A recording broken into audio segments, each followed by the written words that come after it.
The story begins with the hero, Yuga, gathering outside the Demon Lord's castle with his loyal party. Before entering the castle, the party members hype each other up for the final battle. Soon, the castle's gates open and several sinister eyes peek out from within. After the party enters the castle, they are greeted by the Demon Lord's general, Yoki, who arrogantly taunts them for being too weak. The party's mage tries to attack Yoki with an energy blast, but he easily dispels it. Next, the swordsman tries to melee him, but Yoki dodges him attack and sends him back with a kick. Finally, the support mage, Cecilia, uses an enhancement spell on Yuga, who unleashes his ultimate spell, Excalibur, towards Yoki. Yoki retorts with his own endless dark spell, which clashes with the hero's Excalibur. After a power struggle, Yoki overwhelms the hero and defeats the whole party on his own. Lying on the ground, defeated, Yuga wonders if this is the end of the road for him and his friends. After Yuga passes out, Yoki starts healing all the defeated heroes. However, he notices that the support mage looks very pretty and ends up distracted by her looks. After some time, he brings the heroes to a prison in the castle. Inside, Yoki's subordinates ask him if they should kill the heroes. Yoki gets shocked by their presence, so all of his subordinates start calling him out for staring at the unconscious Cecilia. Finally, Yoki sighs and tells them to dump the heroes near a human village, painfully saying goodbye to his angelic crush. After a month, the Demon Lord summons Yoki straight to his room. There, his right-hand man, Zekil, asks Yoki how many times he had to deal with the heroes returning for a challenge. Yoki tells him that they've challenged him 13 times already, so Zekil thinks that the heroes are a bunch of weaklings who can't learn their lesson. The Demon Lord wonders why Yoki still hasn't ended the heroes' lives yet. In response, Yoki explains that those miserable heroes don't even deserve his attention. Hearing this, the Demon Lord suggests letting his subordinates handle the task and eliminate the heroes in his place. Surprised, Yoki thinks that his poor servants stand no chance against the hero's power, since he also doesn't want the pretty support mage to get hurt. He offers to dispose of the heroes by himself. The Demon Lord smiles, silently agreeing to let Yoki handle it. As Yoki leaves the throne room and heads back to his room, he feels worried for the heroes' lives. He also knows that he's the only one overpowered enough to defeat the heroes. Otherwise, they are strong enough to kill the Demon Lord. In the end, Yoki wonders what he should do next, since the Demon Lord will soon rule over the entire world. The next day, the heroes return to the Demon Lord's castle once more. After Yoki knocks back their swordsman and Yuga, the assault mage, Mikana, tries to counterattack with her own spell. Even though Yoki blocks her initial barrage of spells, Mikana quietly unleashes a second wave right after, catching him by surprise. Despite this, Yoki still reacts in time to block it, and his lightning-fast reflexes leave Mikana completely shocked.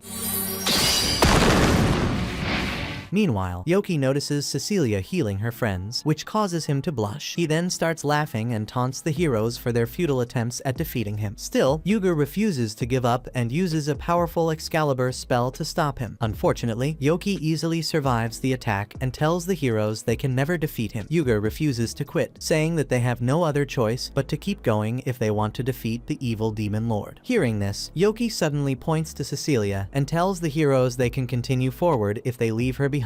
Yuga instantly refuses, but Mikana suggests accepting Yoki's offer. She points out that this powerful demon can kill them whenever he wants, so they should accept his kindness and complete their true mission. Yuga still refuses to abandon their precious teammate, but at that moment, Cecilia speaks up and tells him that she's willing to stay behind. Finally, Yuga and the party move forward, promising to return for their priestess after they defeat the Demon Lord. Once they all leave, Cecilia asks Yoki why he made her stay behind, thinking that he still wants to fight. She tries to use an attack. However, Yoki quickly surrenders and tries to negotiate with her. Cecilia questions why he's bothering to introduce himself when he plans to kill her anyway. He responds that if he truly wanted her dead, he would have done it from the very beginning. At last, she relaxes and asks him what it is that he wants. Yoki gathers his courage and admits that he fell in love with her at first sight, admitting that he wants to go out with her. Cecilia is left completely shocked. After giving it some thought, she politely turns down his offer. Her rejection is so crushing that Yoki loses all his will to live. Cecilia thinks that he was just trying to trick her and tries to attack him again. However, since Yoki doesn't even bother defending, she stops her attack midway. Yoki tells her to keep going and finish him off, since he doesn't want to live anymore. Cecilia refuses to believe that he'd give up so easily, so he explains that he has been trapped in the Demon Lord's castle for his entire life. He reveals that he's only allowed to go out to destroy human villages, but he never wanted to do that. Surprised, Cecilia refuses to believe him, saying that that all demons are evil. Yoki explains that even if he looks like a demon, he was actually reincarnated from another world. Cecilia feels confused, so Yoki tells her that he's actually a human inside the body of a demon. She realizes that Yoki must have incredible powers as a reincarnated person, so she wonders why he hasn't defeated the demon lord on his own. Yoki explains that if he defeated the demon lord, he would become the next leader of the demons, which would force him to commit terrible atrocities against humankind. Since Yoki felt helpless, he thought that he'd spend the rest of his life miserably rotting away in his cell. However, that's when he met Cecilia, who gave him hope that life was worth living. Yoki thinks that he's ready to give up on everything since even his last hope rejected him. Suddenly, Cecilia tells him that he should keep living and use the power he has to help humanity. She thinks that he can serve another purpose in life and offers to help him move to the outside the world. A few days later, the Kingdom of Clarinus holds a celebration for all their heroes on their victory against the demon lord. King Darts congratulates all the heroes before him for protecting their world from a great evil and announces that their kingdom will hold a 3-day celebration in their honor. Outside the kingdom, Yoki watches from a secluded spot. Knowing that Cecilia lives there, to disguise himself as a normal human, he painfully breaks off his demon horn and enters the kingdom. Meanwhile, Makana congratulates Yuga on their victory, and he feels overjoyed. He then turns to Cecilia to celebrate, knowing that their win was thanks to her, which causes Makana to feel neglected. A little while later, Yoki enters the city's adventurers guild to register himself. The lazy receptionist, Clayman, sighs and pulls out the registration form. After Yoki signs the form, Clayman gives him a guild card and explains that he'll start at the lowest F rank, which goes up to S rank. He explains that Yoki can take commissions to rank up, but it normally takes an adventurer a full month to reach E rank. Then, he warns Yoki not to lose his card and wishes him good luck. After getting his card, Yoki completes a bunch of missions and gets enough money to rent an inn. A week later, he enters the guild again, where all the adventurers are discussing a rising adventurer who is ranking up crazy fast. Meanwhile, Yoki asks Clayman for some more commissions, but the lazy receptionist gets enraged since he doesn't want to deal with any paperwork today and tells him to talk to the pretty lady next to him instead. However, Yoki refuses, saying that he likes spending time with Clayman instead. Putting that aside, Clayman asks Yoki about his real identity. Knowing that no normal person can go from F to D rank in just a week, Yoki tries to pretend he doesn't know, so Clayman sighs, saying that he can't persecute him since he hasn't done anything illegal. Just then, a hooded girl walks in and asks Clayman to cancel Yoki's missions. Surprised, Yoki realizes that the hooded girl is Cecilia. Clayman also wonders why the hero priestess is visiting the guild, so Cecilia tells him to keep his voice down. She then turns to Yoki and invites him to her house for a private chat. As they ride in Cecilia's carriage, Yoki wonders why a girl invited him home. When they reach Cecilia's house, one of the guards gets suspicious after seeing Yoki coming out of the carriage. He points his spear at Yoki and demands to know why he was with Cecilia, so she steps out and explains that he's her friend. Then, another guard drags his partner away, and Cecilia takes Yoki inside for tea. There, she apologizes for not finding him sooner, but Yoki doesn't mind. He wonders how she managed to find him in such a massive city, and she explains that he's become extremely popular in town after climbing all the way to D rank in such a short time. Because of that, she asks him to quit the Adventurers Guild, which leaves him completely confused. She explains that after Yuga defeated the Demon Lord, the other nations have started a proxy war to take power. She reveals that Yuga is already getting plenty of offers from the rulers, including women, money, and all the power he could dream of. While Yoki feels jealous of the hero, he also realizes that the nations are just trying to use him as a pawn. Cecilia then points out that with his extraordinary power, Yoki would also attract similar attention from the nations wanting to use his strength, since he's even stronger than the hero. She fears that Yoki's power would be misused to take over the world. Yoki understands her fears, but he also reminds her that he has bills to pay. Cecilia offers to hire him herself, but she admits that she doesn't have the money worth his time. She then begs him to accept her offer, but suddenly, Yoki tells her to raise her head. He confidently declares that even if the most beautiful woman on earth were offered to him, he would never accept it since he only has eyes for Cecilia. This makes her laugh, and Yoki feels embarrassed by his own big words. Soon, Cecilia's mother, Celia, also enters the room. She apologizes to Yoki for her guard's rude behavior and sends her maid, Sophia, to discipline him. Once the maid leaves, Celia reveals that her daughter is already getting many engagement offers. Yoki gets shocked since even the hero, Yuga, tried confessing to Cecilia, but she reassures him that she turned him down. Seeing Yoki's flustered reaction, Celia wonders if he also likes her daughter. She then sits with him and asks if he'd like to marry Cecilia. Shocked, Yoki wonders if she's testing him, but Celia tells him to give her a straight answer. Then, he shakes his head, explaining that he has already been rejected by by Cecilia once. Yoki explains that he's currently trying to build a stable life as an adventurer to propose to Cecilia again. Celia asks if he's refusing her generous offer, so Yoki tells her that he'll still respect Cecilia's feelings. Finally, Celia approves of Yoki's conduct and explains that she was just testing him to see if he jumped at the chance, since she wouldn't marry her daughter to just any desperate creep. She approves of Yoki and allows him to visit their house in the future. Afterward, Cecilia tells Yoki that her mother might be interested in him. While Yoki still feels uneasy about her mom, he appreciates the chance she gave him. He then asks if he can call her by her first name, and she agrees, calling him by his first name in return. Overjoyed, Yoki cheers loudly, feeling like he is one step closer to the girl he loves. The next day, Yoki tracks down a cicatrice for his quest and effortlessly avoids all of its lasers. As Yoki keeps dodging it, the monster grows even more furious and continues charging towards him. Once it gets close enough, Yoki unleashes a powerful thunderbolt spell that turns the monster bird into a big pile of KFC. After that, he collects every last feather from the bird to finish the quest. Out of nowhere, a Dullahan suddenly shows up, and almost immediately after, a harpy swoops down from above and attacks Yoki. Then, a second boy joins in and also goes after him, prompting Yoki to remind the three attackers that he is actually their former master. Once they realize that the boy is Yoki in disguise, Duke asks why he vanished following the Demon Lord's death. The others share the same question, so Yoki decides to explain the reason he suddenly left them behind. First, he proudly reveals how he confessed his feelings to Cecilia and got rejected without a second thought. Then, Yoki also tells the demons that he is currently living as a human adventurer. This surprises all of them, so Yoki tells everyone they're free to live their lives without him now. However, none of them wants to abandon their master. Curious to see what kind of girl made him leave his previous post, Yoki firmly refuses to let them come along, reminding the demons that they would also need to endure the trouble of wearing extremely careful disguises. Even so, none of them are discouraged by this warning, and in the end, Yoki agrees to let them join. Afterward, he strips them all of their demonic features. When Cecilia finds out that Yoki stripped the poor harpy of all her feathers, she immediately starts chewing him out for his insensitive actions. Yoki also admits his mistake and apologizes, so all the demons enjoy watching him suffer. Then, Cecilia takes them all inside her house to serve tea. There, she feels surprised that all three demons pulled off such natural human disguises. Duke explains to her that he attached his head to his armor, while Seek the Pixie and Happiness the Harpy also removed their most prominent features to fit into society. Then, he also tells Cecilia that Yoki is the reason their demon party is so laid back. Back in the Demon Lord's castle, Zekiel would always try to force Yoki to work. Unfortunately for him, Yoki always refused to go out of his room, leaving the Demon Lord completely frustrated. At the time, Duke thought it was a good idea to punish Yoki, but he got his head blown off instead. Ever since then, he has been serving Yoki as a true subordinate. Cecilia realizes the respect all the demons hold for him. Suddenly, Yoki realizes that the other two demons are missing. Since they can't afford to let anyone else see them, the group gets up to search for the missing troublemakers. As they walk through the mansion's courtyard, the group finds Seek sleeping on Celia's lap. Yoki apologizes to Celia for any trouble caused by his friend, but she reassures him that it's no trouble. She explains that she had been following Seek around since he was playing alone, but the young boy got tired and fell asleep. Yoki nods, but asks her where Happiness went since she was also with Seek. Hearing this, Celia reveals that Sophia found Happiness and already took her in to train her into a proper maid. All of the kids head inside and ask Sophia why she kidnapped their innocent friend. As Sophia learns that Happiness is with Yoki, she explains that she was supposed to get a new maid and just assumed it was her. Yoki also apologizes to Sophia for getting her hopes up and asks Happiness to change out of her uniform. For some reason, Happiness refuses to remove it. She turns to Sophia and asks to keep the job anyway, leaving everyone shocked. Afterward, everyone congratulates Happiness on her new job as they prepare to leave. Celia welcomes the demons to visit her whenever they can, before sneaking up to Yoki. She quickly tells him that Cecilia has a day off coming up, so he should take her out on a date. Elated, Yoki instantly agrees to the parents-sanctioned official hangout. The next day, he waits for Cecilia at their meeting spot. Soon, her carriage arrives at the destination, and she gets off wearing a pretty disguise outfit. As Yoki stares at her in surprise, Cecilia wonders if he's okay. He explains that her glasses really caught him off guard, so she reminds him that she has to remain disguised since the entire city knows her. Then, Cecilia apologizes for putting Yoki through all this, but he shakes his head and promises to make it the best date ever for her. Afterward, both of them explore the city streets together. On their walk, Cecilia notices a cute bakery and makes a mental note to have tea there later. Then, she starts admiring some flowers at a shop, but Yoki inwardly thinks that the flowers can't even compare to her beauty. Yoki. After they leave the flower shop, Cecilia begins stroking a nearby cat while making cute cat-like sounds, causing Yoki to deliberately look away so he won't give in to the temptation. Shortly after, the two head to a clothing boutique, where Yoki assists her in choosing a beautiful red dress. Afterward, Cecilia thanks Yoki for his company since she already feels well rested from her usual stressful days. Surprised, he feels glad that he could help her feel better. Then, he takes her to an accessory shop for a small gift. Nearby, Yuga is also out on a date with Makana in disguise. Spotting Cecilia, he immediately starts calling out to her, but Makana shuts him up to protect their covers. Yuga then walks over to Cecilia, wondering what she's doing outside. He tells her that he's exploring the city with Makana and invites her to join them, leaving Yoki entirely out of the equation. Cecilia tries to explain she's hanging out with Yoki, so Yuga finally agrees to let him come along as well. Then, he drags her over to the accessories shop. While Makana feels upset that her first date got ruined, she asks Yoki if he's also on a date with Cecilia, so he nods. Hearing this, Makana orders Yoki to woo Cecilia so she can finally get Yuga's attention in her place. While Yoki thinks Makana is being considerate of him, she quickly stops that train of thought by calling him an ugly loser. Then, she heads inside the accessory shop. While Yoki wonders if Yuga is still trying to riz Cecilia even though she declined his marriage proposal. Angered by Yuga's shameless advances, he heads inside, determined to protect his beloved. After going in, Yoki asks Cecilia if she'd like a present. She feels bad about burdening him, but Yoki feels like making the date special for her. Nearby, Yuga notices Yoki talking to Cecilia, so he rudely butts in. As Yuga leaves to buy his own accessory for Cecilia, Yoki picks out a pretty necklace for her. Cecilia feels happy to receive the pretty pendant, but soon enough, Yuga returns to ruin her fun. He shows her the most expensive accessory from the store, which isn't nearly enough to catch her attention. Yuga then removes Cecilia's hat without her permission to make her wear the accessory, which causes everyone in the store to notice her identity. In an instant, a huge crowd gathers all around the hero's party, kicking Yoki to the side like a piece of trash. Then, the crowd runs out of the shop, taking Cecilia away with it. Yoki gets up and tries to track it down, but he runs into another hero getting harassed by a crowd of girls. Realizing it's Raven, the swordsman from Yuga's party, Yoki wonders if he should help him. He suddenly points to a random direction and acts like he saw Hero there. So all of the love-struck girls leave Raven and rush over there instead. Once the girls have left, Yoki drags Raven over to a quiet alley. Since the handsome knight remains silent, Yoki wonders if he doesn't want to talk. He turns around to leave, but Raven finally calls out to him with an embarrassed look. Hearing his soft voice, Yoki wonders if the dashing knight feels shy about speaking with it. Raven nods and asks Yoki if he also thinks his voice isn't manly. However, Yoki refuses to laugh at him, saying that everyone has a part of themselves they don't like. Raven feels surprised that Yoki's so considerate while he turns around to search for Cecilia. Seeing his kind nature, Raven asks if Yoki would like to become his friend. Yoki feels surprised by the sudden offer, while Raven starts getting cold feet. Thankfully, Yoki accepts his offer, but he quickly turns around to search for his missing date. After a while of searching, Yoki wonders if Cecilia is okay by herself in the big city. Meanwhile, Cecilia also searches for him, stumbling upon a lost child. After healing the child's injury, Cecilia wonders where his parents are. The little boy starts crying because he lost his mom, but his voice attracts Yoki from nearby. Soon, he shows up and acts like a hero to save the day. Cecilia feels surprised, but she scolds him for making reckless promises. Watching a grown man get schooled, the little boy starts laughing at Yoki's misery. Afterward, Yoki starts searching for the boy's mom with Cecilia. While searching, Yoki wonders if Cecilia should head home in case another crowd attacks her. She shakes her head, saying that they'll deal with the crowds if they cause any issues again. Yoki agrees and keeps moving, while Cecilia sneezes in perfectly hot weather. Elsewhere, Yuga keeps trying to find Cecilia. Makana asks him to go home, but Yuga shakes her off and runs away to look for Cecilia. As he leaves, Makana feels upset that he showed her the cold shoulder despite being on a date with her. Soon, Yuga spots Cecilia standing with Yoki, and he turns around to tell Makana. However, he feels surprised after seeing that she's nowhere to be seen. The next day, Yoki learns that Cecilia collapsed on the way home. Celia explains that her daughter caught a horrible cold since she was already tired, but Yuga's stunt caused her to be exhausted from dealing with the crowd. Celia also notes that Yuga kept forcing his way into Cecilia's affairs, so she sent Sophia to dispose of him. While Yoki feels surprised that Sophia can casually toss the hero away, Celia praises him for helping her daughter so much. She allows Yoki to visit Cecilia in her room, so Sophia takes her there. After she knocks on Cecilia's door, the young girl feels embarrassed since she doesn't want Yoki to see her room. Sophie reassures Cecilia that she hid away her stuffed teddy bear, which completely kills all her aura points. Then, Yoki finally heads inside, flustered to be in a girl's room. There, he finds Cecilia on her bed and sits down to speak with her. Yoki thinks it's his fault she got sick since he showed her around so many places. Although Cecilia doesn't mind, she plays along and tells him that he needs to compensate her by taking her out on an even better date next time. Excited, Yoki gets up and starts bragging like he's some kind of hero who'll sweep her off her feet. Watching him yap like an idiot, Cecilia also starts laughing along with his act, which pisses Sophia off. The maid quickly barges in and tosses Yoki away, claiming that he'll worsen Cecilia's condition by making her laugh so much. Afterward, Yoki starts heading back home when he notices Raven walking towards Cecilia's mansion. Yoki wonders what's up, so Raven explains he wants to confess to a girl. Raven reveals that this girl is kind enough to compliment his soft voice, so he feels attracted to her. However, he doesn't feel confident in his abilities, so Yoki reassures him that a tall and handsome man would be fine no matter what. With the confidence boost from Yoki, Raven agrees and heads towards Cecilia's mansion. Watching him walk away, Yoki finally starts wondering which kind girl Raven has feelings for, before realizing that the one he plans to confess to is Cecilia, meaning Yoki may have just gotten another rival in love. As soon as the realization kicks in, Yoki starts panicking that he shot himself in the foot. He tries to delude himself into believing Cecilia would reject Raven, but then remembers that they were both teammates in the hero's party. In Yoki's overthinking brain, Cecilia and Raven might already have experienced some romantic escapades during their adventures, so he thinks Raven could easily run away with his girl. Fortunately for Yoki, Raven soon returns, obviously dejected after his crush totally denied him. Yoki wonders what happened, so Raven apologizes to him for wasting the chance he got from his motivation. He then leaves the area without saying anything else, but Yoki remains worried about Cecilia. He soon returns to the mansion and summons Sophia, who gets suspicious that he's already back. Yoki acts like he's just concerned about Cecilia's health, but Sophia simply tells him to scram. In the end, he comes clean and asks Sophia what Raven said to her, so she reveals that he asked to meet with Happiness. Hearing this, Yoki realizes that Raven is crushing on a different girl, and wonders why Happiness rejected him so outright. Curious, he visits Happiness and asks her about her chat with Raven. Yoki explains that Raven is his friend, so Happiness gets surprised and explains that there's no way she can be with him. Yoki thinks she completely hates the guy, but Happiness shakes her head and leaves without an explanation. Later that evening, Yoki goes to Duke and Seek to ask for their thoughts on Raven. Both of them question why Yoki would let someone as low as a former member of the hero's party meet their friend. Yoki points out he's not the one who hooked them up, prompting Duke to explain that Happiness is hesitant due to some personal matters. Since harpies are a beautiful race, they are often hunted by humans for their bodies and feathers. In the past, Duke also saved Happiness from some humans, which is why she joined the Demon Lord's army. However, he thinks that she must be traumatized from that experience and unwilling to get involved with humans again. Still, Seek doesn't think she hates humans since she literally chose to work in Celia's mansion as a maid. Yoki agrees with Seek and points out that Raven is also a good guy, so Happiness has no reason to be wary of him. The following day, Yoki makes his way to the Adventurers Guild and notices that Clayman is oddly nowhere to be seen. A receptionist spots him and asks if he's searching for the Vice Guild Master. He asks who she means, so she explains that Clayman is actually the guild's Vice Master. Seeing Yoki's shocked reaction, the receptionist agrees that the lazy Clayman does not live up to his reputation. Yoki then asks her why Clayman is absent, so she explains that the reason is too embarrassing to say out loud. She quietly reveals that Clayman is in the hospital, so Yoki quickly leaves to check in on him. When Yoki steps into Clayman's room, Clayman expresses his gratitude for the considerate visit. Seeing the numerous bandages covering Clayman from head to toe, Yoki can't help but ask how he ended up so badly hurt. Clayman says it happened because his wife was angry, leaving Yoki confused about how that led to such severe injuries. Clayman reveals that it was his marriage anniversary the other day, but he couldn't decide which gift to buy for his wife. In the end, he ended up wasting so much time at the shop that it turned night. As soon as he returned home, Clayman's wife thought he had forgotten all about her gift and beat him up in her rage. Hearing this, Yoki feels shocked that an angry woman can cause so much pain and realizes why the guild receptionist wanted to keep this embarrassing event a secret. He then asks Clayman how his wife got the strength to rearrange his bones, so Clayman explains she used to be an ranked adventurer. He also reveals that he was an ranked adventurer who partnered with his wife on a party known as the Invincible Couple. After that, Yoki offers to use his magic to heal Clayman, but Clayman turns him down, saying he'd rather recover under his wife's care. Although Clayman's overly romantic attitude makes Yoki uncomfortable, his wife soon walks into the room. As soon as he spots her, Yoki realizes that Clayman is actually married to Sophia. Clayman also jumps in joy at the sight of his dear wife, but she kicks him for daring daring to call her honey. Sophia then tends to Clayman before leaving the room to talk with Yoki. She thanks him for visiting her husband, so Yoki tells her it's not a big deal. He then wonders how Cecilia is doing, so Sophia explains she's doing fine. Yoki wonders if he can visit Cecilia, but she informs him that she's currently out of the house for business. Although Yoki feels dejected, he changes the topic and asks Sophia if girls really like presents so much. Sophia instantly realizes Clayman tattled on her, but Yoki reassures her he's just asking for honest love advice. Sophia nods and tells him a girl will appreciate any gift as long as he puts some thought into it. Yoki thanks Sophia for the help and runs off. On his way back, he feels envious of Clayman and Sophia's married life. Yoki wonders if Cecilia would be a submissive housewife to him once they get married, or if she'll be an outgoing businesswoman who brings the bread home. Then, he snaps himself out his delusions and walks into Raven's room. There, he finds Raven collapsed on the bed like a petrified statue. Yoki tries calling out to Raven, but the poor man fails to notice him from the intensity of his grief. Yoki then speaks out Happiness's name, which finally catches Raven's attention. Raven is curious about how Yoki knows her, so Yoki tells her that they've been friends for a long time. After that, he asks Raven how things went when she confessed her feelings to Happiness. Raven explains that he met Happiness for the first time when he was patrolling the city. Back then, she was getting harassed by some goons in an alley, so Raven jumped in to protect her. Seeing his reputation as a heroic knight, the goons quickly left the girl alone. Happiness thanked Raven for protecting her, so he told her not to worry about it. As soon as he said it, Raven realized he just exposed his soft voice in the heat of the moment. To his shock, Happiness instantly gave him a compliment on his voice. Raven told her that his voice didn't match his looks at all, but Happiness still thought he was blessed to have it. This gave him the confidence that she might like him, so he visited her at Celia's mansion afterward. Yoki agrees and mentions that he's familiar with Cecilia as well. That piques Raven's interest, so Yoki goes on to recount his entire love story with her. After hearing it all, Raven ends up respecting Yoki for abandoning his homeland solely to stay by the side of the woman he loves. Seeing how hard Yoki is working to become worthy of Cecilia, Raven feels like he's a complete failure who did nothing for the girl he likes. Yoki reassures him that it's not his fault since Happiness isn't good with love. He also informs Raven about Happiness's past trauma, which probably caused her to reject him. Raven comes to the conclusion that he rushed his confession to someone like her, but Yoki immediately disagrees. He reassures Raven that he's still got a chance and drags him to the market to buy a gift for Happiness. Later, in the couple's gift shop, Raven starts to feel uneasy, worrying that people might mistake him and Yoki for a gay couple. Yoki thinks it'll be fine and purchases the pretty necklace he found for Cecilia. Then, he notices Raven trying to pick a gift for Happiness, and suggests buying a pretty trinket for her. Raven wonders if she'll even like it, so Yoki reassures him she will. Raven then asks if Happiness will even accept a gift from a guy she just rejected, so Yoki parrots Sophia's advice to him. He also explains that the trinket matches Happiness's style, so Raven finally decides to buy it. As Raven completes the purchase, Makana immediately notices him and walks over. She starts judging both lonely boys for visiting the market without a girl, so Yoki proudly declares that they're actually there to buy presents for the girls they like. Before Raven can silence him, he leaks the secret to Makana, who starts hounding Raven to ask who he likes. He turns away from her, so Makana feels guilty about making him uncomfortable. She then apologizes to Raven for making him insecure, since she laughed at his cute voice the first time they met. Suddenly, she remembers that the boys can give her some new gossip material, so she drags them out to interrogate them about their crushes. Unfortunately for Makana, both boys ignore her and focus on enjoying their meals. Knowing that Yoki will react, she brings up Cecilia's name. Sure enough, Yoki stops eating like the simpleton he is. Makana asks him how things are going with her, and Yoki admits that he hasn't made any real progress. He then reveals that Cecilia has given him a chance, but she's still receiving marriage proposals one after another. Makana nods, knowing that even Yuga jumped in to propose to her. Yoki tells her that Cecilia rejected him, so Makana explains that the toxic hero used to annoy both girls all the time. Aside from acting like a total pervert, Yuga would also let all his fangirls run over him. This would cause their party to get delayed during their normal days, which left Cecilia completely enraged. After that, she developed a completely negative impression of Yuga's frivolous nature. Makana warns Yoki to remain careful around Cecilia, or else he'll also get blacklisted. Yoki agrees, so she moves on to interrogating Raven about his love. However, Yoki stops her, saying that he won't let an evil vixen like her meddle in his friend's pure affairs. Makana gets offended and points out that she was just trying to help. Then, she also admits that she wanted some love advice herself. Raven feels surprised, but Makana thinks it's not a good idea to consult two clueless idiots like them. However, Raven thinks Yoki is a good person for this stuff, so she decides to trust him. Mikana explains that she's worried about Yuga since he started hating her after a certain event. Before revealing what happened, she asks Yoki to keep the matter a secret. Once he agrees, Mikana explains that sometime in the past, the heroes' party kept getting wrecked in the Demon Lord's castle. Shocked, Yoki acts like he's hearing this for the first time. Mikana confesses that her party didn't even make it to the Demon Lord himself since they kept getting demolished by one of his soldiers. Each time the demon defeated their party, he would politely return them to a human village. Every time the heroes woke up, they would lie to the villagers, claiming that they left the Demon Lord's palace early just to prepare themselves and be safe. Although the villagers believed them and provided the party with food and resources, they started running out of supplies as the heroes came back beaten up every other day. Just when it started to become unbearable for the hero party to keep up their lies, the demon offered to let them progress as long as they left Cecilia behind. Back then, Mikana convinced her party to agree since she wanted to complete the mission and protect Yuga's reputation. Ever since then, he has hated her for leaving their precious teammate behind. Even though Yuga never mentioned this event, Mikana knows he secretly holds a grudge against her. She asks Yoki if he'd ever forgive a friend for leaving their partner behind. But Raven interjects, saying Mikana isn't at fault. While Mikana feels surprised by Raven's voice, he tells her he's responsible as well since he couldn't even offer his opinion at the time. As both of the heroes feel guilty, Yoki knows he can't blame Mikana since he's the one who asked the party to leave their friend behind. He then asks her if she has apologized to Cecilia. Mikana admits that she hasn't, believing it would be too uncomfortable to do so now. Yoki questions if she's really fine with letting things stay awkward forever, which makes her realize her mistake. Yoki asks Mikana to talk to her friends for the sake of their friendship, so she agrees and thanks him for the advice. After Mikana leaves, Raven also gets the courage to talk to Happiness. He visits Celia's mansion with Yoki, but both of them get stopped by Duke. He asks Yoki who Raven is, and gets upset that he's returning after Happiness already rejected him. Yoki attempts to explain that Duke is just worried about his friend, but Duke continues pressing Raven. Since Raven stays quiet, Duke assumes he's deliberately ignoring him. Finally, Duke thinks he's just a coward, so Raven admits he doesn't have a game plan for talking to Happiness. Surprised, Duke wonders why he doesn't want to protect her or do something gentlemanly. Raven shakes his head since that's not what he had in mind, so Duke tells him to just go and say what he wants. Once Raven leaves, Duke explains to Yoki that he was just testing Raven's sincerity. Meanwhile, Raven apologizes to Happiness for catching her off guard the other day. He offers her the gift he bought and asks if they can be friends. Surprised, Happiness thinks about it and accepts Raven's gift. She agrees to becoming friends, so Raven looks forward to getting closer to his beloved crush. A week later, Yoki is still lying in his bed when Seek pleads with him to come along and visit Cecilia's mansion together. Yoki refuses to go since Cecilia hasn't been home the entire week. Frustrated, he explains that the entire heroes party has been busy with chores for the past few days. Cecilia herself has been going from town to town healing people, while Raven has been working as a knight captain. On the other hand, Mikana is working hard as a royal magician, while Yuga is out exterminating demons. With all of the heroes going their own ways, Yoki feels bad for letting them defeat the Demon Lord and breaking up their group. While he sulks away about his feelings, Seek jumps on his chest in frustration. He complains to Yoki that Duke left their place to work as a royal knight. And just then, someone knocks on the door. Soon, Happiness comes in and informs Yoki that Cecilia will return home during the afternoon. Yoki instantly gets up, gaining back all his lost willpower. He then looks at the gift necklace he bought, hoping to please Cecilia with it. A little while later, Yoki takes a stroll in the town and wonders what he should do before his meeting. As he walks, busy in thought, a creepy old fortune teller tells him that he'll have the worst luck for the day. Yoki refuses to believe her, thinking that any day he meets his crush has to be the best day ever. After some time, he visits a bakery, where the store owner's zesty brother greets him. From the bakery, Yoki buys some cupcakes for Cecilia and leaves. As he makes his way through the streets, he pulls out one of the cupcakes and takes a bite. With Yoki's attention fully on the food, he ends up crashing into a big man, who immediately gets upset with him. Yoki apologizes to the angry man and leaves, but then he barely avoids stepping into dog poop. After moving on from the poop, he wonders if he really has been cursed with bad luck for the whole day. As Yoki continues walking, he bumps into a kid. This time, he knocks over the kid's meat skewer, so he has to buy him another one. The kid thanks Yoki and leaves, but then, a pickpocket bumps into him and steals his money. Luckily, Yoki catches the thief in the act, so he turns around to chase after him. Armed with his demonic speed, he easily chases down the poor man and kicks him into a wall. After Yoki recovers his money from the pickpocket, Yuga somehow appears at the scene. He accuses Yoki of beating up a poor man and stealing his wallet, so Yoki tries to explain explain that he was only taking back his own money. Unfortunately, the hero refuses to believe him and starts swinging at him with his sword. Yoki avoids all of Yuga's attacks, but his sword cuts his money bag and wastes all his coins. Yoki tries to flee from the hero, but he ends up surrounded by a group of royal knights who take the hero's side and send him to prison. Sitting in jail, Yoki wonders where he went wrong in life. Suddenly, Duke approaches his cell and mocks him for getting arrested. Yoki whines and moans that he didn't do anything, so Duke reassures him that he knows. He explains that Raven is personally investigating the matter since he believes in Yoki, so he'll soon be released after the details are confirmed. Yoki heaves a sigh of relief, but he also realizes that Duke is referring to Raven with a casual tone. He scolds Duke for not respecting his captain, but Duke tells him that he won't take anyone other than him as a true leader. Before long, an elf named Irene arrives and requests that Duke return to his duties. Although Yoki is taken aback by the sight of an elf, Duke asks Irene for the keys to Yoki's cell. He then asks whether Raven has verified Yoki's innocence, so Irene nods and gives him the keys. She also reveals that Yuga wants to apologize to Yoki since he falsely accused him and caused him so much trouble. So after Yoki leaves the jail, he goes out to a fancy restaurant at Yuga's invitation. There, he finds a huge feast laid out for him with Yuga waiting for him. As the hero eagerly invites Yoki to eat his fill, he struggles with his brilliant smile before sitting down to eat. Soon, Yoki polishes off the entire feast with Yuga and Raven. After they finish the food, Yuga explains that he didn't know Yoki was Raven's friend. Meanwhile, Raven puts down an angry note for Yuga, who reveals that he got chewed out worse than a dog's toy for his dumb mistake. Then, the hero suddenly changes the topic and recalls that Yoki was hanging out with Cecilia a week ago. He asks Yoki about his relationship with her, so Yoki tells him that they're just friends. Yuga nods, gaining newfound respect for Yoki's ability to befriend the ice-cold priestess. Suddenly, he asks Yoki for some advice, which leaves him confused. Yuga explains that he wants to get closer to Cecilia, but Yoki doesn't feel like helping out his rival in love. He acts like he doesn't know much about Cecilia since he just became friends with her, and points to Raven. Raven refuses to talk, so Yuga reminds him that he doesn't need to hide his voice in front of his friends. Even so, Raven remains silent and advises them to speak with Makana instead. Yuga refuses, saying that Makana hates Cecilia. Yoki wonders if Makana ever admitted to hating Cecilia, so Yuga explains that she was willing to abandon her in a dangerous situation. While Yoki and Raven are surprised, Yuga thinks that Cecilia was lucky she made it out alive despite being abandoned because of her friend. Suddenly, Yoki interrupts Yuga's story and wonders if Makana was the only reason Cecilia was left behind. Yuga gets angry since he thinks Yoki wasn't there, so Yoki explains he heard the story from Makana herself. He reminds Yuga that it was their powerful enemy demon who suggested leaving Cecilia behind, not Makana. Yuga points out that he was refusing the demon's offer, but Makana talked him into accepting it. He insists that she acted solely out of hatred, but Yoki explains that Makana actually felt even more guilt over him for having to make such a difficult decision. He reveals that she even cried from guilt, which shocks Yuga. However, Yuga refuses to believe it, so Yoki reminds him that he made the final call to agree with Makana's suggestion. Finally, Yuga goes silent, and Yoki asks him if he still thinks it's all Makana's fault. Yuga struggles to accept reality, feeling like he's the one responsible for abandoning their friend. Although Raven tries to comfort Yuga, Yoki reminds him that he's the party leader. He thinks Yuga is being a coward by pushing the blame for his choice onto his teammates, and tells him that he's a pathetic excuse for a hero. Yoki's harsh words bring Yuga to tears, and he finally feels like he went too far. After some time, Yuga calms down and apologizes for losing his cool. He explains that Makana is actually his childhood friend, so they've always been together. Recalling their time together, Yuga notes that Makana has always been a hardworking girl who supported him in everything he did. Thinking back, he remembers how she would scold him whenever he made a mistake. Now that Yuga realizes he put all the blame for hurting Cecilia on her, he feels like he betrayed their friendship. As he wonders how he can atone for his mistake, Yoki suggests letting Makana scold him as she has always done. He explains that a person would only scold their friend if they truly cared about them, so Yuga is lucky to have Makana. After hearing his suggestion, Yuga regains some hope and thanks Yoki for the help. While Yoki feels amused by the hero's childish antics, Raven secretly tells him that he has always been like this. Afterward, they leave the restaurant, and Yoki turns around to visit Cecilia. However, Yuga stops him and asks him to visit Makana's house with him for moral support. Soon, Yoki gets dragged all the way to Makana's house, where Yuga thanks him for tagging along. He then enters the house alone while Yoki and Raven wait outside. While both boys wish the hero good luck, Yuga manages to barge into Makana's room as she's changing clothes. The poor girl's terrified screams ring out to the surroundings. surroundings, announcing to both Yoki and Raven that Yuga messed up yet another encounter. However, Yuga completely ignores the inappropriate setting and grabs Mikana's shoulders to apologize. While she remains completely stunned, Yuga admits that he has done something terrible to her. Mikana points out that he's currently in the middle of doing terrible things anyway, but Yuga keeps going on. He finally admits that he was wrong for putting the blame of abandoning Cecilia on her shoulders, so Mikana quiets down. Yuga then sincerely apologizes to her for his mistake, which leaves her flustered. As Mikana wonders why Yuga's feelings changed, he suddenly asks her to scold him as punishment for his crimes. The sudden tone shift completely ruins Mikana's mood, and she starts laughing maniacally. As Yuga backs off cautiously, she points out just how bold he is to randomly barge into her room and demand a scolding, accusing him of being a masochist. She grabs her magic wand and starts zapping Yuga to punish him. Yuga lets out his tortured screams, and Yoki leaves him in Mikana's hands. Then, as he runs back home, he encounters the old fortune teller again. This time, Yoki confidently tells her that he doesn't believe in fortune telling. After he leaves, the fortune teller quietly looks at her crystal ball and wonders what good deed he performed to suddenly boost his luck. As Yoki keeps going, he runs into the bakery's real owner, who apologizes to him for her brother's awful service and gives him another bag of cupcakes for free. He then encounters some mysterious bodyguards escorting a butler and a young boy. The butler thanks Yoki for helping his young master, so he recalls buying a new skewer for him. While Yoki is surprised, the butler apologizes for letting his young master cause trouble for him and offers him a fresh bag of skewers as thanks for his kindness. Now armed with a fresh bag of goodies, Yoki finally makes it to Cecilia's mansion. There, Happiness greets him in a foul mood and wonders why he's so late. Yoki sheepishly apologizes to her before going to Cecilia's room. There, he gives her the food bags, so Cecilia decides to make some tea with them. Yoki wonders why she isn't getting a maid to do it, so she proudly brags that she can make her own tea and food. Over tea, Yoki tells Cecilia about Happiness and Raven's new friendship. He also reveals that he became friends with the other hero party members and hopes that they can get along. As Cecilia tries to respond, suddenly, Yuga breaks in through the door. He runs inside and apologizes for his mistake all those days ago, before asking her to scold him as punishment. Mikana follows suit and knocks Yuga out for his stupid demand, so he finally notices that Cecilia is entertaining Yoki as her guest. Mikana apologizes to Cecilia for interrupting her meeting, and Raven also comes in, so Yoki leaves to give the heroes some privacy. Then, Mikana apologizes to Cecilia for abandoning her, which leaves her flustered. Raven and Yuga also step forward and admit that they're equally responsible for leaving their friend behind. Cecilia reassures the heroes that she has forgiven them, pointing out that it wasn't easy to face the Demon Lord without her healing powers. Back then, as soon as Yuga defeated the Demon Lord with his Excalibur sword, Mikana instantly turned around and started running back to where Cecilia was. Halfway down the corridor, she ran into Cecilia, who was also running to meet up with the party. Although Mikana tried to speak, she collapsed into Cecilia's arms from exhaustion. As she finishes recalling these events, Cecilia points out that Mikana had her friend in mind even after the life and death battle with the Demon Lord. She thinks that the heroes party only made a tough choice to save the world, so she doesn't blame them for leaving her behind. Finally, Mikana feels relieved and thanks Cecilia for forgiving her. Then, the other two also chime in, and all the heroes start laughing as they resolve their differences. Afterward, Cecilia goes out for a walk with Yoki. She wonders if he is behind the hero's apology, so Yoki admits it was him. He explains that he simply wanted the heroes to get back together since it was his fault they broke up in the first place. Cecilia thanks Yoki for being so thoughtful, feeling happy that he's getting closer to her friends and family. As Yoki accepts her thanks, he takes the chance to give her his present. Cecilia takes the present from him and opens it up, so Yoki reminds her that he wanted to buy it during their date. He hesitantly asks Cecilia if she'll accept the gift, and she smiles and promises to cherish it forever. Hearing this, Yoki's smile brightens tenfold, and he starts thanking Cecilia for being so kind, even though he was the one who bought the gift. A few days later, Yoki and Seek travel with Cecilia towards a village struck by disaster. As they sit in the carriage together, Yoki feels upset that Seek tagged along as the third wheel, since he wanted to spend some alone time with Cecilia. Cecilia apologizes to both boys for dragging them along, but suddenly, the carriage shakes from a bump in the road. This causes Cecilia to retch, so Yoki gets worried for her. She explains that the lengthy journey is making her feel nauseous, so Seek offers her a secret potion created with his pixie techniques. After drinking the potion, Cecilia feels better, so Seek starts smugly bragging about his own usefulness to Yoki. Watching the two of them bicker together, Cecilia feels happy that she'll have some good company during her mission. After some time, they arrive at the village, destroyed and damaged by a bandit attack. The chief approaches enters the group and greets Cecilia, but he wonders who her companions are. She explains that both Yoki and Seek are excellent healers who have volunteered to help, so the old man trusts them and takes them all to the village shelter. There, the three of them work together to heal all of the injured people. While working, Yoki observes Cecilia smiling as she heals a villager, as he feels happy that she takes so much pride in hard work. The village chief shares the same sentiment. Yoki appreciates the old man's good taste, but he changes the topic to the injured people. He wonders how none of the villagers actually died in the assault, so the chief explains that the bandits suddenly escaped during the attack. He reveals that a strange man popped out of nowhere and attacked them, which may have caused the bandits to flee in fear. Yoki feels concerned about the bandit attack, but he notices Cecilia getting exhausted. He walks over to her and asks her to take a break, but she refuses to sit down. Suddenly, Yoki uses a spell to knock her out and force her to rest. As the poor priestess falls asleep, all of the villagers wonder if Yoki attacked her. He quickly explains that he just helped her fall asleep before taking her to a bed. After some time, Cecilia wakes up and realizes what just happened. She glares at Yoki, who quickly realizes he's in trouble. Yoki apologizes to Cecilia for putting her to sleep without her permission, but he thinks he had no choice but to do it for her own sake. He reminds Cecilia that if she kept healing people without any energy, it would have caused damage to her own body instead. Cecilia grows quiet, but she still asks him not to take such drastic measures without anyone's consent. Yoki promises not to do it again, but he points out that there's no need since he already finished healing everyone else. Hearing this, Cecilia smiles and thanks him for the help, which causes Yoki to blush redder than a tomato. Then, the village chief enters the room to check on Cecilia's status. After confirming that she's fine, the chief asks Cecilia if she can help a girl called Teal, who lives on the outskirts of the village. Yoki wonders if Teal was also attacked by the bandits, but the chief shakes his head. However, he still feels worried for her since she is always in bed because of a chronic illness. Cecilia agrees to check on Teal, so they all leave to check on her. Once they arrive at Teal's house, they find her peacefully reading a book on her bed. The young girl is surprised by the sudden company, so Cecilia explains that she's only here to check on her condition. Soon, Teal starts coughing from her illness, so Yoki tells Seek to take care of her. Seek gives her one of his pixie medicines, but Teal hesitates to consume it. Yoki reassures her that Seek is actually pretty capable, even if he looks like an airhead, so Teal finally drinks the medicine. After just a sip, she starts feeling better and thanks Seek for his aid. Teal thinks that her mysterious saviors came because her deity answered her prayers, so Yoki wonders who she's referring to. Teal reveals that there is a statue of the local deity that her villagers worship. Apparently, back when the bandits launched their attack, she was offering some food to the statue. After offering the food, she ended up falling asleep beside the statue, which led her to believe that it had protected her from the bandits. Seek points out that her sleepiness could just be a coincidence because of her illness, but Teal remains firm in her belief. She also narrates a story from her childhood when she was surrounded by a wolf pack. Back then, she saw the demonic statue glow with dark power as it obliterated the wolves surrounding her. While Teal thinks it's her deity, both Yoki and Cecilia feel concerned about this strange demonic power. To change their minds, Teal takes all the kids to the deity's statue. Once everyone gets close, they all realize that the statue represents a fearsome demon. Teal refuses to let them blaspheme against her beloved deity, but she starts coughing again from her condition. As Cecilia helps her walk back home, Yoki continues observing the demon statue. He points out that the statue is actually a gargoyle from back home, and soon, the demon comes to life as if to prove his point. Yoki quickly jumps to avoid the gargoyle's attack and warns Seek to be careful. Meanwhile, Seek kicks the gargoyle from above and takes it down in a single move. Yoki commands the gargoyle to speak, but it refuses to do so and declares that it's ready to die. Seek prepares to fulfill its wish, but Yoki stops him. The gargoyle relaxes as it realizes its life isn't in danger. Yoki points out that he's the one who attacked them first, so the gargoyle apologizes. Yoki accepts his apology, but wonders what the demon is doing in a far-out village. The gargoyle explains that it was created to protect a shrine, but some bandits raided the shrine and looted it. After taking the gargoyle statue with them, the bandits attacked the innocent village on their way back. This caused the gargoyle to fly into a rage and defeat all the bandits attacking it. When the villagers saw the strange demon defeating their attackers, they instantly gave it a place in their village and turned it into their local deity. Ever since then, the villagers slowly forgot about the gargoyle, but Teal kept visiting its statue to clean it up. Since the bandits recently returned to attack the village again, the gargoyle protected Teal as thanks for her care. Yoki realizes that the gargoyle doesn't have any malicious intentions towards the villagers. The gargoyle reassures him that he's only living by himself without disturbing any of the villagers. After hearing this, Yoki apologizes to the gargoyle for disturbing him before turning turning to Seek for a private conversation. Later that night, Yoki walks back home with Cecilia, who chuckles that Seek went to sleep so soon. In reality, Yoki deliberately sent the pixie back so he could have some alone time with Cecilia. Cecilia notices Yoki deep in thought, so she wonders if he's worried about something. Yoki quickly covers up his real thoughts and claims that he was just thinking about the gargoyle. Cecilia feels hesitant about trusting a demon near the villagers, but Yoki reassures her that the gargoyle has a peaceful personality. After hearing this, Cecilia thinks they don't have to worry about anything else. Yoki nods, but then he realizes he's got nothing else to talk about. He silently looks at Cecilia from the corner of his eye and forgets about his worries for a moment. Suddenly, she trips on a tree root, so Yoki quickly catches her. As he holds Cecilia in his arms, both of them realize how close they've gotten. Flustered, they quickly turn away from each other, and Yoki politely reminds Cecilia to watch her step. Afterward, they continue forward towards the village, where the villagers sound the alarm for yet another bandit attack. As the bandits begin their siege, Yoki and the others appear to take care of them. The bandits don't think much of the kids at first, but when Seek claps a bunch of them without effort, they're all forced to take them seriously. Even Cecilia feels surprised by Seek's strength, so Yoki reminds her that he's his proud servant. He then gets ready to join the fray and takes out another bunch of bandits. Suddenly, a bandit tries to sneak an attack on Cecilia, but Yoki easily spots him and takes him out. Then, the kids notice smoke coming from afar, where the gargoyle statue is located. Yoki sends Seek to check on the gargoyle before turning to face the remaining bandits. Seeing that they sent Seek away, the bandits think there's no way the two kids can handle them all. However, Yoki steps up and blows them all away with a powerful tornado spell. After defeating all the bandits, Yoki notices that Seek still hasn't returned, so he heads over to the gargoyle statue with Cecilia to check the situation. There, Teal tries to comfort an injured gargoyle, while a strange man holds Seek by the collar. After seeing Yoki, the man tosses Seek away like a sack of potatoes. As the man arrogantly taunts Yoki, he wonders who this strange person is. Cecilia reveals that the strange man is Miller, a hero of another empire. Yoki is surprised that there's more than one hero, while Seek struggles to get back up. Cecilia tells him to rest and asks what happened, so he explains that he found Miller trying to stab the gargoyle. Although Seek jumped in to protect the gargoyle and Teal, Miller just focused his attacks on him instead. At present, Miller taunts Seek for trying to protect a gargoyle. He starts walking towards the fallen demon, but Yoki stops him. Miller thinks that it's only normal to eliminate a wild demon, but Yoki reminds him that the gargoyle was only protecting an innocent girl. Still, Miller refuses to stop and instead launches an attack on them. Yoki shoots a magic bolt towards Miller, but his sword stops the attack in its tracks. As Yoki is shocked, Cecilia explains that Miller uses a magic eater sword, which has the perfect counter to all his attacks. Miller grins and severs one of the gargoyle's arms, so Cecilia warns him to stop provoking a neighboring nation. However, Miller refuses to quit, saying that he wants a war to break out between their nations so he can enjoy killing enemy soldiers. Cecilia realizes that Miller is a complete monster, and Yoki prepares to defeat them. He summons another magic attack, but Miller easily blocks it. Still, Yoki keeps bombarding the hero with more magic attacks, but he continues to ignore them as he approaches him. As everyone gets worried that Yoki will run out of magic, he casts a powerful blazing plasma spell, which still gets absorbed by Miller's sword. Seeing this, the other kids lose hope, but Yoki continues to attack with his magic. Miller laughs as he blocks the attacks, thinking that Yoki will soon exhaust all his mana. Suddenly, his sword starts cracking, so Yoki points out that the magic weapon has reached its limits. Soon, Miller's sword completely disintegrates, leaving the one-trick pony without his trump card. Yoki then knocks him out with a single punch and starts gloating about his victory. However, Miller secretly throws a fast projectile towards the gargoyle. His attack catches Yoki off guard, so he has no way to defend the demon. Suddenly, Teal jumps in and takes the blow for the demon instead, happy to have helped her savior. Cecilia rushes to heal Teal, while Miller laughs at Yoki for lowering his guard. Yoki turns around to punish him, but Miller shoots an arrow from his bow, which scatters into a massive attack towards his friends. As Yoki blocks the large-scale attack, Miller takes the chance to escape from him. Seeing all his friends injured, Yoki grows furious at himself for getting so cocky and letting the enemy escape. In his rage, he loses control of his emotions, and his body transforms into his true demonic form. As the Yoki turns around, Cecilia feels worried for him. Yoki then flies out into the forest, where he finds Miller stumbling around. Miller senses his presence and turns around to attack, but Yoki appears behind him and takes him down. Then, he declares that Miller's evil crimes have sealed his fate before sending him launching through all the forest's trees. While Miller is shocked by Yoki's incredible strength, he has no time to react as the demon appears behind him again. This time, Yoki punches him in the gut and flies into the air with him. Miller wonders what's going to happen, and he soon Soon feels Yoki's grip tightening around his throat. Thrilled, the hero admires Yoki's desire to kill since he feels the same way. However, his words remind Yoki of Cecilia's face, and he realizes that he doesn't want to be a mindless killer like Miller. Having regained his senses, he drops Miller into a lake after deeming him unworthy of his attention. Afterward, he heads back home in his human form, where he finds Cecilia waiting for him. Cecilia notices some bleeding on Yoki's head and instantly heals him. Seeing that he's back in one piece, she starts crying in relief. The next day, the kids wonder how to heal the gargoyle's limbs. Teal suggests bringing him to Minerva, but Cecilia points out that demons aren't allowed there. Yoki grins and reveals that he transformed the gargoyle into an earth statue, so they can sneak him past security. Later, they head back to Cecilia's house, where Teal starts her career as a maid. Unfortunately, Celia refuses to place the strange gargoyle statue in her house, which completely breaks the young girl's heart. That was episode 5. Subscribe to not miss the next part and watch the next video on screen.